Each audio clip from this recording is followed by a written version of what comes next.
Hello student. आज की class जिस टॉपिक पे है वो बहुत ही कॉमन टॉपिक है और उस टॉपिक का नाम है सैंड्री डेबिटर एंड सैंड्री क्रेडिटर। ये दो जो शब्द आप देख रहे हैं, सैंड्री डेबिटर और सैंड्री क्रेडिटर, ये दोनों शब्द टेली में बहुत ज़्यादा यूज़ होते हैं, जैसे कि आप स्क्रीन पर देख पा रहे हो। जिसे हम सैंड्री डेबिटर का मतलब होता है देनदार और सैंड्री क्रेडिटर का मतलब होता है लेनदार। आप लोग स्क्रीन पर पढ़ पा रहे होंगे, देनदार का मीन्स जिसको हम माल बेचते हैं, माल के बदले पैसा देगा, ठीक है। और लेनदार का मतलब है जिनसे हम माल खरीदते हैं, माल के बदले पैसा लेगा। तो इसका सिंपल सा इजी वर्ड ये है, या इजीली हम समझें तो ये है कि उधारी में सामान खरीदना। अगर आपके पास पेमेंट नहीं है और आप जो है, मतलब पेमेंट नहीं का मतलब यूँ है कि है पेमेंट, लेकिन अभी इतना बड़ा अमाउंट आपके पास अभी अवेलेबल नहीं है, आप कुछ समय बाद जो है उस दुकानदार को पेमेंट दोगे, आप उससे माल ले लेना चाहते हो, तो आपकी जो एंट्री है, क्योंकि जनरली वो कहलाएगी उधारी, ठीक है, मतलब करेंट लाइबिलिटीज़ का मतलब होता है उधारी। तो जो आपकी उधारी है, मतलब क्योंकि ऐसे बहुत सारे कस्टमर आपके पास आएंगे जो नगद पेमेंट भी देंगे आपको, और ऐसे भी आएंगे जो आपको उधारी में भी सामान आपसे खरीदेंगे। तो नगद का तो कोई आपको मैंने हिसाब किताब बता दिया कैसे आपको करना है, लेकिन अगर कोई उधार में आपसे सामान खरीदने आएगा तो कैसे हम उसकी एंट्री करेंगे, वो एक्चुअल हमें समझने वाली बात है, ठीक है। तो उसके लिए हमें सबसे पहला काम क्या करना होगा, हमें सैंड्री डेबिटर और क्रेडिटर को समझना होगा। तो आपके लिए समझाने के लिए यूँ है कि सैंड्री डेबिटर का मतलब होता है सेल, मतलब अगर कोई कस्टमर आपसे सामान खरीदता है उधार में, तो उसको हम किसके अंडर में डालेंगे, सैंड्री डेबिटर के अंडर में। अब परचेस किसके अंडर में आएगा, सैंड्री क्रेडिटर के अंडर में, ठीक है। क्योंकि आपको पता होगा जो पाने वाला व्यक्ति होता है वो डेबिट होता है और देने वाला क्रेडिट होता है। तो यहाँ पर अगर आप सैंड्री क्रेडिटर को देखें तो ये परचेस है, क्योंकि जिससे हम माल खरीद रहे हैं उसको हमें पैसा देना है, तो इसलिए हम क्रेडिटर हो गए। और यहाँ पर सैंड्री डेबिटर हम इसलिए हैं क्योंकि सामने वाले ने सेल्स, हम जो सामान हमने उसको बेचा है और उसके बदले में हमें क्या देगा, पैसा देगा, तो इसलिए हमारे पास वो अमाउंट आगे क्या हो जाएगा, डेबिट हो जाएगा। तो ये आपको खाते बनाने होंगे दो, सैंड्री डेबिटर और सैंड्री क्रेडिटर। अब आपको बनाना कैसे खाते हैं वो हम लोग अभी प्रैक्टिकल में देखते हैं। टेली पे आ जाइए। टेली पे आने के बाद आप लोग अल्टर के साथ F3 दबा कर अपनी फ़ाइल ओपन कर लें, जैसे कि मैं यहाँ पर ओपन कर रहा हूँ, अमित किराना शॉप और अकाउंट इन्फो और लेज़र। हमें लेज़र के अंदर खाते बनाने हैं दो, एक सैंड्री क्रेडिटर होगा और दूसरा डेबिटर होगा, ठीक है। तो जैसे कि सबसे पहला खाता हम बनाते हैं सैंड्री डेबिटर। सैंड्री डेबिटर का मतलब है जो सामान खरीदेगा हमसे, मतलब जिसको हम सामान बेचेंगे। तो मैं जल्दी से इसको बना लेता हूँ यहाँ पर, जैसे कि आप देख रहे हैं। मैं आपकी सुविधा के लिए यहाँ पर दोनों स्क्रीन पर रखा हुआ है। यहाँ पर नेम आपको डालना है, तो नेम मैं डाल देता हूँ, जैसे कि मैंने डाल दिया कि रवि को मैं सामान बेच रहा हूँ, रवि शर्मा, और ये है सैंड्री डेबिटर हमारी सुविधा के लिए। और अगर आप चाहें तो इसकी अपनी सुविधा के लिए आप इसमें सेल्स भी जोड़ सकते हैं, जिससे कि आपको बाद में दिक्कत ना आए। एस दबाया। अब एस दबाने के बाद आप यहाँ पर लिस्ट ऑफ ग्रुप्स देखोगे, जिसको हम अंडर क्या देंगे, यहाँ पर जो हमने लिखा है सैंड्री डेबिटर लिखा हुआ है, तो सैंड्री डेबिटर यहाँ पर हम चूज़ कर लेंगे। इंटर, हमें कहीं कुछ चेंज नहीं करना है, जैसा है वैसा ही रहेगा। उसके बाद दूसरा खाता हमारा जो बनेगा वो बनेगा सैंड्री क्रेडिटर। तो ये हमारा हो जाएगा अमित वर्मा, सैंड्री क्रेडिटर, और ये क्या है हमारे लिए, परचेस, जिससे कि हमें पता रहे कि ये क्या है। इंटर। और इसको हम, जैसे कि हमने ऊपर ही लिखा हुआ है कि अमित वर्मा जो है वो हमसे उधारी में सामान खरीद रहा है, तो इसलिए इसको हम सैंड्री क्रेडिटर में डालेंगे, मतलब परचेज कर रहे हैं, तो यहाँ पर हम इसको लेंगे क्रेडिटर। यह हमें दो खाते बनाने हैं, और ये दो खाते उस समय बनाने हैं जब आप आपका कोई भी व्यक्ति आपसे जो सामान खरीद रहा है वो उधारी में खरीद रहा है। अगर वो उधारी में सामान खरीद रहा है तो आपको ये 2 खाते बनाने होंगे उस व्यक्ति के जो भी व्यक्ति आपसे सामान उधार में खरीद रहा है। आ जाइए बैक आने के बाद आप एक बार बैलेंस शीट को चेक कर लें।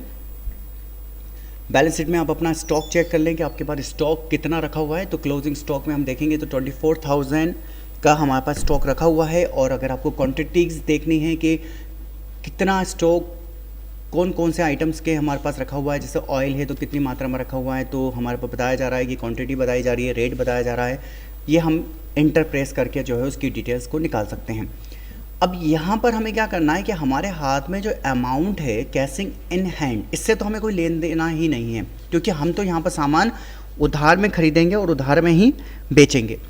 तो उसके लिए हमें एक काउंटिंग वाउचर पे आना है और डायरेक्टली हमें परचेस करना है, सामान हम उधार में खरीद रहे हैं।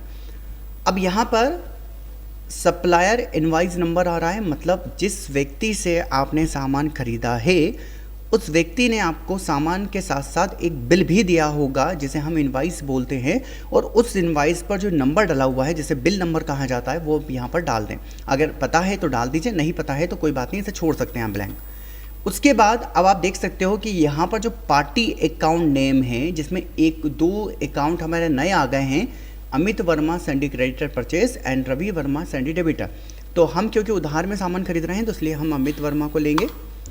और यहाँ पर सप्लायर की डिटेल्स आ रही हैं, जिससे भी आप सामान खरीद रहे हैं उसकी डिटेल्स यहाँ पर आप डाल सकते हैं। आप क्या कर रहे हो, उसे सामान खरीद रहे हो, परचेज कर रहे हो, तो परचेज को सिलेक्ट कर लीजिए। उसके बाद name of item. Name of item का मतलब है कि आप उस व्यक्ति से क्या आइटम खरीद रहे हो वो बता दीजिए। तो मैं यहाँ पर स्पेस बार दबा के मेरे पर एक आइटम्स की लिस्ट आ जाएगी और इस लिस्ट में मुझे वो आइटम चूज़ कर लेना है जो मुझे खरीदना है उधार में। अमित वर्मा वो व्यक्ति है जिससे हम सामान खरीद रहे हैं उधार में, ठीक है। अब यहाँ पर मुझे क्या करना है, जैसे कि मुझे खरीदना है फॉर एग्ज़ाम्पल बासमती राइस, जो अभी फ़िलहाल हमारे पास 30 किलो है। और क्योंकि हमने अभी बीच में गोडाउन ऑप्शन को समझा था तो यहाँ पर गोडाउन का ऑप्शन बीच में आ गया है, तो गोडाउन का स्पेस बार आप दबाएंगे तो गोडाउन का जब ऑप्शन आपके सामने आ जाता है तो स्पेस बार दबा के आप बता दीजिए कि जो बासमती राइस आप खरीद रहे हैं वो बासमती राइस आप दुकान में रखना चाहते हैं या फिर अपने गोडाउन में रखना चाहते हैं। तो फिलहाल हम उसको गोडाउन में नहीं रखेंगे, हम उसे दुकान में रखेंगे, तो इसलिए हम उसे मेन लोकेशन को यहाँ पर क्या करेंगे, सिलेक्ट करेंगे। और हालांकि हमारी दुकान में पहले से ही 30 किलो चावल रखा हुआ है, लेकिन क्योंकि वो बहुत कम है तो हम और एक्स्ट्रा माल खरीद रहे हैं, लेकिन उधारी में खरीद रहे हैं। कितना खरीद रहे हैं, क्वांटिटी बता दीजिए, 100 किलो खरीद रहे हैं। और रेट आप बता दीजिए कितना रेट है उसका, तो मैंने बता दिया 100 रुपये किलो और इंटर। तो ये टोटली 10,000 का सामान आपने उधार में खरीद लिया basmati rice. Inter inter inter, मतलब इसका पेमेंट आप दोगे लेकिन कुछ समय बाद दोगे। तो जनरली वो जब व्यक्ति अपने टेली सॉफ्टवेयर में जब एंट्री करेगा तो जनरली वो उसके लिए क्या होगा, उधारी होगा, ठीक है। अब यहाँ पर एक प्रॉब्लम आने वाली है जिसे मैं पहले ही बता दूँ। यहाँ पर 31 मार्च 2019 लिखा आ रहा है, जैसे कि आपको पता है कि 2019 नहीं चल रहा है, 2020 चल रहा है। तो हमें एक बार इस बाउचर से बाहर निकलना होगा और बाहर निकलने के बाद यहाँ पर जो डेट का प्रॉब्लम है इसे सॉर्ट आउट करना होगा, जो मैं रेगुलर आपको अपनी वीडियो में आप देखते हो। तो मैं क्लिक करूँगा 1/4/2020, यहाँ पर मैं एंटर करूँगा 1/4/2020, जो हम दोनों डेट जो है सेम टू सेम डालेंगे। वापस से जाते हैं, वापस से एंटर अमित बासमती राइस दुकान में ही रखेंगे हम, 100 किलो 100 रुपये में। ये 10,000 का हमने बासमती राइस परचेज कर लिया। आप चाहें तो नरेशंस में डाल सकते हैं कि आपने उधारी में सामान खरीदा हुआ है। अगर आप चाहें तो अपनी याददाश्त के लिए आप इसको यहाँ पर ऐड कर सकते हैं, लेकिन अगर आप फिलहाल हम अभी क्योंकि प्रैक्टिकल कर रहे हैं इसलिए मैं नरेशंस नहीं डाल रहा हूँ। यस, अब यहाँ पर जो है मेरा जो है परचेस वाउचर कट चुका है। अब मैं एक बार आपको अपनी बैलेंस शीट दिखा दूं कि मुझे बैलेंस शीट में मुझे साफ साफ दिखाया जाएगा कि मेरी करेंट लायबिलिटीज़ क्या है। करेंट लायबिलिटीज़ का मतलब होता है उधारी। अभी मेरी एट प्रेजेंट मेरी कितनी उधारी चल रही है, तो मुझे बताया जा रहा है करेंट लायबिलिटीज़ की तरफ कि 10,000 रुपये की उधारी चल रही है। यहाँ पर 10,000 आने का मतलब ये है कि आपकी लायबिलिटीज़ है, मतलब आपकी उधारी चल रही है, ठीक है। हमें ये पैसा चुकाना भी पड़ेगा, लेकिन पैसा जब चुकाया जाएगा जब हम जो हमने माल खरीदा है, जैसे बासमती राइस हमने 100 किलो खरीदा है, तब ये भी पैसा जब सामान बिकेगा तो डेफिनेटली बात है कि पेमेंट आएगा तो हम इसका जो है पेमेंट चुका देंगे, ठीक है।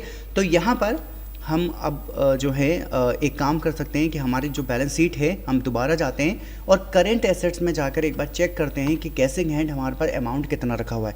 हालांकि हम देख रहे हैं कि हमारे पास जो कैशिंग हैंड अमाउंट है वो 27,220 रुपये रखा हुआ है। मतलब चाहें तो अभी हम 10,000 रुपये दे सकते हैं। तो हम अभी दिमाग में लगा के सोच रहे होंगे कि हमने उधारी में ख़रीदा ही क्यों। तो मैं आपको उधारी में सामान खरीदना सिखा रहा हूँ, ठीक है। तो अभी क्या कर रहे हैं हम लोग, अभी आप देख लिया आपने यहाँ पर हमारे पास पेमेंट रखा हुआ है, लेकिन हमने पेमेंट यूज़ नहीं करा, हमने सामान उधारी में खरीदा। अभी कैसे देंगे वो भी मैं आपको सिखाता हूँ। तो उसके लिए पहले हम सामान को बेच देते हैं उधारी में, उसके बाद उधार जिस सामान को जिस व्यक्ति को बेचेंगे, जिसे हम कस्टमर कहते हैं, तो कस्टमर से पेमेंट लेंगे और कस्टमर से पेमेंट लेने के बाद जिससे हमने उधारी में सामान खरीदा था बासमती राइस, हम उसको जो है पेमेंट दे देंगे। तो अब हम सेल करेंगे। सेल करने के लिए हमने सेल वाउचर यहाँ पर सेलेक्ट कर लिया है, जो आप यहाँ पर साइड में जो बटन्स हैं उनकी मदद से आप यहाँ पर सेलेक्ट कर सकते हो। इंटर करिएगा और इंटर करने के बाद अब की बार आप लिस्ट में देख रहे होगे कि यहाँ पर साफ साफ शब्दों में लिखा हुआ है कि Ravi Sharma sundry debtor sale, मतलब ये हम वो कस्टमर है जिसे हम उधारी में सामान बेच रहे हैं। इंटर। यहाँ पर बायर्स की डिटेल्स आ रही है, मतलब जो कस्टमर आपसे सामान खरीद रहा है उसका नाम, उसका एड्रेस और समथिंग, उसकी पूरी डिटेल्स आप यहाँ पर डाल सकते हो। उसके बाद आप क्या कर रहे हो, उसे सामान सेल कर रहे हो, बिल्कुल सेल कर रहे हैं हम। नेम ऑफ आइटम्स हम क्या बेच रहे हैं, जैसे कि आप देख रहे हैं यहाँ पर बासमती राइस आपके कितना हो गया है, 130 किलो हो चुका है, जो हमने 10 किलो खरीदा था, ठीक है। पहले से 30 किलो रखा हुआ था, फिर हमने 100 किलो खरीदा, टोटल कितना किलो हो गया, 130 किलो। उसके बाद अब मैंने बासमती राइस यहाँ पर सेलेक्ट कर लिया है, गोडाउन का ऑप्शन फिर से वापस आ गया है। तो हमें पता है हमें क्या करना है, स्पेस बार दबाना है और मेन लोकेशन को चूज़ कर लेना है। कस्टमर मुझसे कितना खरीद रहा है, मैं इससे 100 किलो ही खरीद रहा है वो उससे। हमने उससे जब हमने बासमती राइस खरीदा था 100 रुपये में खरीदा था, लेकिन हम उसे 120 रुपये में बेचेंगे क्योंकि प्रॉफिट भी कमाना ज़रूरी है। तो टोटली हमारा अमाउंट हो गया 12,000 रुपये, जिसमें हमने 2,000 रुपये सीधे सीधे कमा लिए। इंटर। इंटर। और ये हमने उधारी में ख़रीदा है, ये बात आप ध्यान रखें, आपके पास पेमेंट नहीं आया है। अभी हम जाकर अपनी बैलेंस शीट को दोबारा चेक करेंगे तो यहाँ पर जो करेंट लायबिलिटीज़ है वो वैसी की वैसी ही है, लेकिन जब आप करेंट एसेट्स में आके चेक करोगे तो यहाँ पर एक नया जो है ऑप्शन जुड़ गया है, सैंडी डेबिटर। इसका मतलब है कि 12,000 रुपये हमारे पास आना बाकी हैं किसी से। तो ये जो 12,000 रुपये है ये कस्टमर से हमें लेना है। तो कस्टमर ने हमें एक तारीख बता दी थी कि इतनी तारीख को जो है मैं आपको पेमेंट दे दूंगा, तो वो आ गया, वो तारीख आ चुकी है और वो हमें पेमेंट देने के लिए आया है। तो पेमेंट क्योंकि हमें लेना है तो इसलिए हमें यहाँ पर जो वाउचर यूज़ करना है वो कौन सा करना है, रिसिप्ट का, क्योंकि पेमेंट देना नहीं है लेना है। तो रिसिप्ट वाउचर लीजिएगा और यहाँ पर क्या लिखा आ रहा है, अकाउंट। तो यहाँ पर अकाउंट में आप क्या चूज़ करेंगे, क्योंकि वो आपको नगद पेमेंट पे कर रहा है। और यहाँ पर पर्टिकुलर के अंदर आपको क्या सिलेक्ट करना है, Ravi Sharma sundry debtor sale, क्योंकि उसने हमसे सामान खरीदा था। तो कितना अमाउंट उसके ऊपर हमारा बचा हुआ है, 12,000 रुपये। तो 12,000 यहाँ पर मैं एंटर कर देता हूँ। इंटर। हमारे सामने विल बाइज डिटेल एक ऑप्शन खुल जाता है जो हमने ओपन नहीं करा है, जो अपने आप ही ओपन हो जाता है। आपको यहाँ पर न्यू रेफरेंस ओपन कर लेना है और यहाँ पर आपने 12,000 रुपये यहाँ पर देख रहे हैं, आप यहाँ पर आ चुका है और इंटर। और देख सकते हो यहाँ पर कि रवि शर्मा जो सैंडी डेबिटर था उसके नीचे करंट बैलेंस पहले 12,000 रुपये आ रहा था, लेकिन चूँकि वो अब क्या हो चुका है, जीरो हो चुका है, क्योंकि उसने हमें 12,000 रुपये अमाउंट दे दिया है। तो उसके खाते में से 12,000 रुपये हट चुके हैं। अब ये 12,000 रुपये हमारे पास आ चुके हैं और हम देखना चाहें तो बैलेंस शीट में जाकर एक बार चेक कर सकते हैं। तो देखेंगे कि सैंडी डेबिटर के आगे अब कोई अमाउंट लिखा हुआ नहीं आ रहा है। और जैसे कि आपको पता होगा कि मेरे पास जो कैशिंग इन हैंड था पहले पेमेंट, वो कुछ समथिंग 24,000 की समथिंग था और अब यहाँ पर वो 39,320 रुपीज़ हो चुका है। मतलब सैंडी डेबिटर का जो अमाउंट है वो हमारे पास आ चुका है। और अब हमारी जो करेंटली जो लायबिलिटीज़ है, मतलब जो करेंटली हमारी जो उधारी है वो है 10,000 रुपये की। और अगर हमें देखना है कि 10,000 रुपये जो उधार बताए जा रहे हैं ये किस व्यक्ति के हैं, तो हमें एंटर प्रेस करेंगे तो यहाँ पर सैंडी क्रेडिटर बता रहा है, लेकिन अभी भी यह बता नहीं पा रहा है कि वो किसको देना है हमें। तो यहाँ पर अमित वर्मा सेंट्री क्रेडिटर है जिससे हमने सामान परचेस किया था। ठीक है, तो मैं बैक आ जाता हूँ। अब क्योंकि जिस व्यक्ति से हमने सामान उधारी में ख़रीदा था उसे आज नहीं तो कल हमें पेमेंट देना था, लेकिन जैसे कि हमारे पास पेमेंट आ चुका है तो हम यहाँ पर रिसिप्ट वाउचर का प्रयोग नहीं करेंगे, हम यहाँ पर यूज़ करेंगे पेमेंट वाउचर। अब यहाँ पर जैसे कि आपने रिसिप्ट वाउचर यूज़ करा था कि जब व्यक्ति आपको पैसा दे रहा था तो आपने ऊपर कैश रखा था और नीचे पर्टिकुलर में उस व्यक्ति का नाम लिया था। तो पेमेंट वाउचर में भी कुछ ऐसा ही होगा कि ऊपर हमें कैश सेलेक्ट करना है, क्योंकि हम जिस व्यक्ति से हमने उधारी में सामान खरीदा था हम उसे अब जो है पेमेंट नगद देना चाहते हैं, तो इसलिए हमने कैश ऊपर सेलेक्ट कर लिया है। पर्टिकुलर के अंदर अब यहाँ पर मुझे सेलेक्ट करना है अमित वर्मा, जो जिससे हमने सामान खरीदा था। अब यहाँ पर बहुत से लोग कन्फ्यूज हो जाते हैं कि यहाँ पर अमाउंट कितना डाला जाए, तो मैं आपके नॉलेज के लिए बता दूँ कि जितना अमाउंट उसके नाम के नीचे शो हो रहा है करेंट बैलेंस में उतना ही अमाउंट यहाँ पर डालना है, क्योंकि इतना ही अमाउंट हमने जो है उतना ही इतने अमाउंट का ही हमने सामान उधार में खरीदा था। तो 10,000 रुपये मैं यहाँ पर डाल देता हूँ और एंटर। वापस से ये विल बाइज डिटेल्स आ चुकी है जिसमें आपको न्यू रेफरेंस सेलेक्ट करना है और इंटर करना है। और इंटर करने के बाद आप देख सकते हो कि अमित वर्मा सेंट्री क्रेडिटर जो परचेसिंग जो खाता था जिसके नीचे 10,000 रुपये लिखा आ रहे थे, लेकिन वो जीरो हो चुके हैं, इसका मतलब हमने उसको पेमेंट दे दिया है। और इंटर इंटर इंटर। तो पेमेंट अगर देना है तो पेमेंट वाउचर है, पेमेंट लेना है तो रिसिप्ट वाउचर है। एक बार हम वापस से अपनी बैलेंस शीट को चेक कर लेते हैं जिससे कि हमें नॉलेज हो जाए कि हमें जिसे पेमेंट देना था उसे पेमेंट दे दिया गया है। तो यहाँ पर आप देख सकते हो कि करंट लायबिलिटीज अब आपकी जीरो हो चुकी है, अब किसी व्यक्ति का भी उधारी नहीं है। हालांकि अभी आप देख पा रहे हो कि यहाँ पर कैपिटल अकाउंट जो हमारा है 50,000 रुपये शो किया जा रहा है, लेकिन मैं आपके नॉलेज के लिए एक चीज़ बता दूँ, जब हम परचेज और सेल करना सीख रहे थे तो हमने एक कैपिटल अकाउंट बनाया था और कैपिटल अकाउंट की मदद से हमने जो है 50,000 रुपये एक रिसिप्ट वाउचर किए थे। मतलब ये 50,000 रुपये भी हमारे लिए टेक्निकली देखा जाए तो ये एक उधारी है जो हमने अपने बिजनेस में लगाया था, चाहे पैसा हमने किसी से लिया था या खुद का ही पैसा हमने लगाया था, लेकिन ये पैसा हमें अपने बिजनेस से रिकवर करना है। रिकवर करने का मीन से कि मान लीजिए आपने अपने बैंक अकाउंट से 50,000 रुपये निकाल कर अपने बिजनेस में लगा दिए, तो अगर आपका बिजनेस वो 50,000 रुपये रिकवर कर देता है, मतलब कमा कर दे देता है, तो आपका बिजनेस प्रॉफिट में चल रहा है। लेकिन अगर आप हर बार अपने बैंक अकाउंट से पेमेंट निकालते हो, बिजनेस में लगाते हो, निकालते हो, पेमेंट बिजनेस में लगाते हो, तो इसका मतलब है कि आपका जो बिजनेस है वो प्रॉफिट में नहीं लॉस में चल रहा है, क्योंकि वो उतना पेमेंट कमा कर नहीं दे पा रहा है जितना पेमेंट आप उसमें लगा रहे हो।